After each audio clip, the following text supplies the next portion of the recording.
Hello, welcome back. I'm Leda. And I'm Fenrir. We're happy you're here today. Today's topic is about self-worth. What is self-worth? It means how you feel about yourself. Do you think you are good? Do you think you are important? Yes, self-worth is how much you value yourself. It is very important for a happy life. So let's talk about it together. This is a simple, slow English conversation. It's good for beginners, A1 and A2 level. Let's go. Warm up. Leda, how are you today? I'm good, thank you. I had a nice morning. I had coffee and I sat outside for a little bit. It was quiet. I liked it. That sounds nice. I like quiet mornings too. This morning I went for a short walk. The air was cool and fresh. Do you walk every morning? Not every morning, maybe 3 times a week. But when I do, I feel better. I feel calm. Yes. Small things like that, a walk, a cup of coffee, they can really help how you feel. They help me feel good about my day.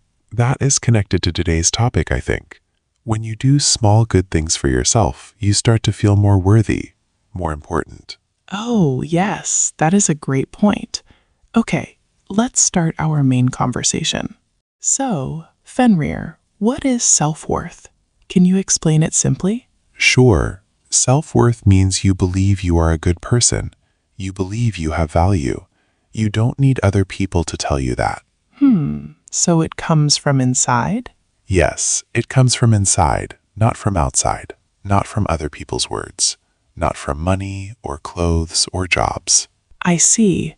But I think many people feel their value comes from other people. Like if someone says good job, they feel good. If nobody says anything, they feel bad. Yes, that is very common. I think I was like that too when I was younger. I wanted people to like me.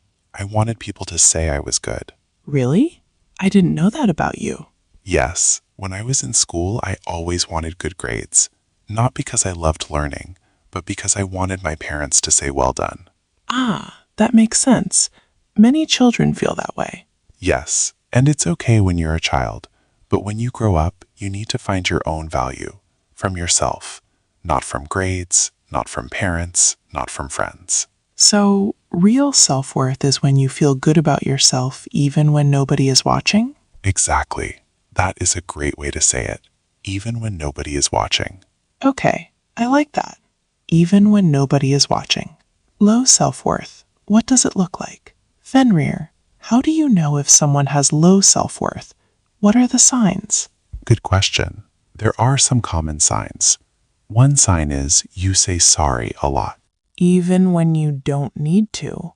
Oh, like saying sorry when it's not your fault? Yes, or saying sorry just because you exist, just because you are in someone's way, just because you have a question. I used to do that. I used to say sorry before every question. Like, sorry, can I ask something? I think many people do this. It is a sign that they feel they are too much or not enough. Yes, not enough. That's the feeling. Like you are not good enough. Another sign is you don't say what you think.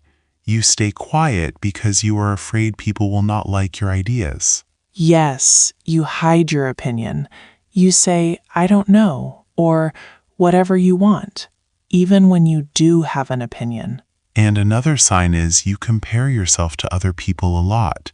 You see someone's life and think, they are better than me.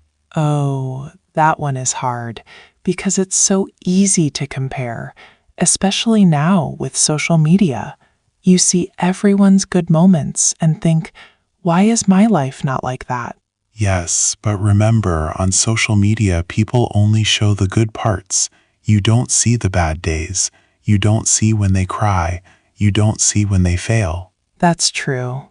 Everyone has hard days, even the people with the beautiful photos. Yes, everyone. No exceptions. No exceptions. Okay, good to remember. Jada, why do you think people lose their self-worth? What happens? I think sometimes other people say something mean, and you believe it. Yes, like when someone says you are not smart, or you are not pretty, or you will never be good at this. And you hear it many times, so you start to think it's true.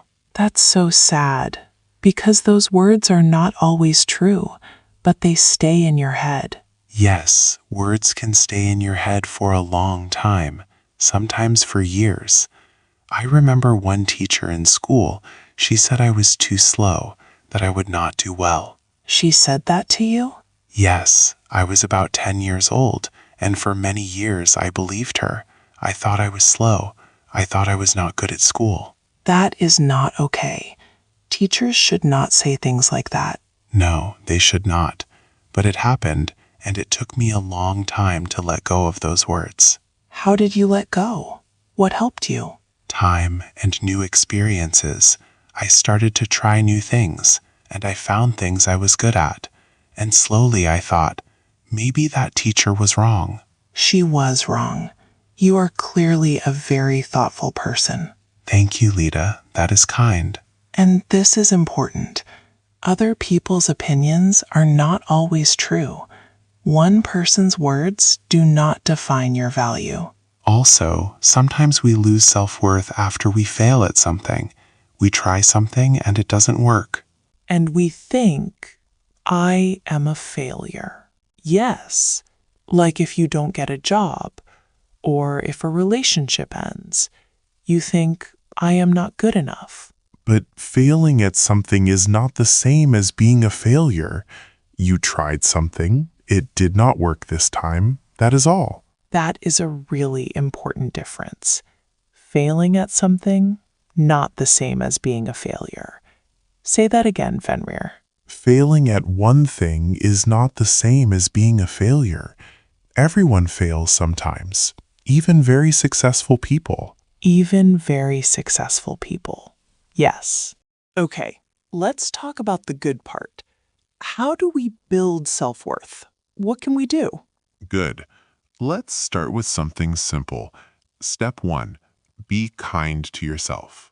What does that mean, be kind to yourself? It means talk to yourself like you talk to a good friend.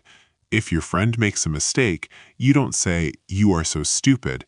You say, "It's okay. You tried. Let's try again." Yes, but we often say very mean things to ourselves, things we would never say to a friend. Exactly.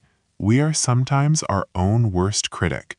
So the first step is change how you talk to yourself. Be gentle. Be kind. Try this.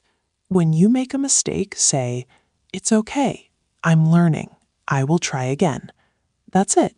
Simple. Step 2. Notice the good things you do every day. Like write them down? Yes, or just think about them. At the end of the day, ask yourself, what did I do well today? It doesn't have to be big. Maybe you helped someone, maybe you finished a task, maybe you just got out of bed when you felt tired. Getting out of bed counts? Sometimes, yes, especially on a hard day, getting up is a win. That's true. I like this. It's not about big things. It's about seeing the small good things you already do. Step 3. Stop comparing yourself to others. That one is hard. I know, but try to compare yourself to your past self, not to other people. Ask, am I better than I was last month, last year? That is the right comparison. Yes, because everyone's path is different. You don't know where other people started. You don't know their story. Right. You only know your own story. Step 4, and this is mine. Do things that make you feel good at something. Can you say more? Yes, like find a hobby or a skill, something you enjoy and can practice. When you get better at something, you feel more capable. And that feeling, I can do this, that is very good for self-worth. Yes, when you feel good at something, it builds confidence, and confidence supports self-worth. I started painting last year. I was very bad at first. Very, very bad. How bad? My flowers looked like green blobs. My dog looked like a potato. A potato dog. Yes, a potato dog. But I kept going. And now I'm okay. Not perfect, but okay. And I feel proud when I finish a painting. even a small one. That pride you feel, that is self-worth growing. Yes, from a potato dog.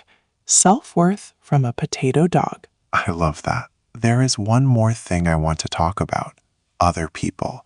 The people around you, they can help your self-worth or they can hurt it. Yes, The people in your life matter. Some people make you feel good. They support you. They believe in you. They say kind words. These people are good for your self-worth. but some people always criticize. They always find something wrong. They compare you to others. They make you feel small. Yes, and it is okay. It is important to limit time with those people. That is called setting a boundary. A boundary is a limit you set for yourself. It's like saying, I will not let this person's words hurt me. Or, I will spend less time with this person because they make me feel bad. That can be hard, especially if it's family or a close friend. Yes, very hard. But your mental health is important. Your feelings are important. You are allowed to protect yourself. You are allowed to protect yourself. Say that to yourself. I am allowed to protect yourself. Yes, you are. And it is also good to find people who support you. A friend, a teacher, a mentor, someone who believes in you. Because sometimes when your own self-worth is low, another person's belief in you can help you start to believe in yourself. Yes, it's not weak to need support. It is human. We all need support sometimes. Yes, we are not meant to do everything alone. Self-worth is not arrogance. Fenrir, I want to ask something. Some people think if I love myself, I am arrogant, like too proud. Is that true? No, that is a common misunderstanding. Self-worth is not arrogance. What is the difference? Arrogance means you think you are better than other people. You look down on others. You think only you are important. Okay. Self-worth means you think you are good, and you think other people are good too. You don't need to put others down to feel up. Oh, so self-worth, everyone can have it at the same time. It's not a competition. Exactly. It's not limited. Your self-worth does not take away from someone else's. That's good to hear, because I think some people are told that loving yourself is selfish or too proud. No, loving yourself is not selfish. It is necessary. You cannot give to others if you have nothing left for yourself. Yes, like on an airplane, they say put on your own oxygen mask first, then help others. You have to take care of yourself first. That is a perfect example. You cannot help others when you are empty. So, loving yourself, valuing yourself, it is not arrogant. It is healthy. It is necessary. Okay, let's do a little review. What did we talk about today? We talked about what self-worth is. It is how you